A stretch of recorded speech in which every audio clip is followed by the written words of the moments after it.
Hi friends, welcome to బ్రహ్మణ news.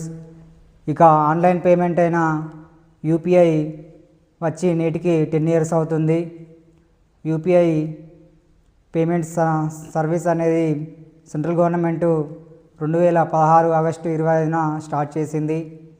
ఇది 2026 నాటికి 10 ఇయర్స్ అవుతుంది. ఈ సందర్భంగా మోడీ మాట్లాడుతూ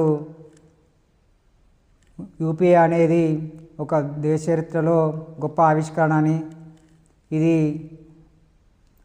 యూపీఐ డిజిటల్ పేమెంట్స్కు ఒక వెన్నెముకలా మారిందని, భారతదేశ అభివృద్ధి కూడా యూపీఐ చాలా హెల్ప్ చేస్తుందని చెప్పారు.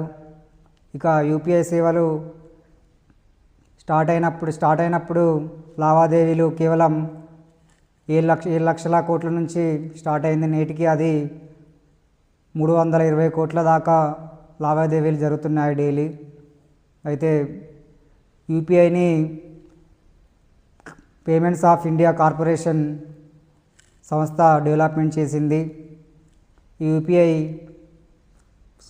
ప్రజెంటు 11 దేశాల్లో సర్వీసెస్ అవైలబుల్గా ఉన్నాయి. యూపీఐ ఇంత ఫాస్ట్గా డెవలప్మెంట్ కారణం అదే సంవత్సరం 2016 నవంబర్న పెద్ద నోట్ల రద్దుతో యూపీఐ చాలా అప్పటి నుంచి అందరూ యూపీఐని ఎక్కువ వాడారు. ఫోన్పే కానీ గూగుల్ పే కానీ ఇవి ఎక్కువ వాడడం ద్వారా యూపీఐ సేవలు భారతదేశంలో డైలీ కొన్ని లక్షల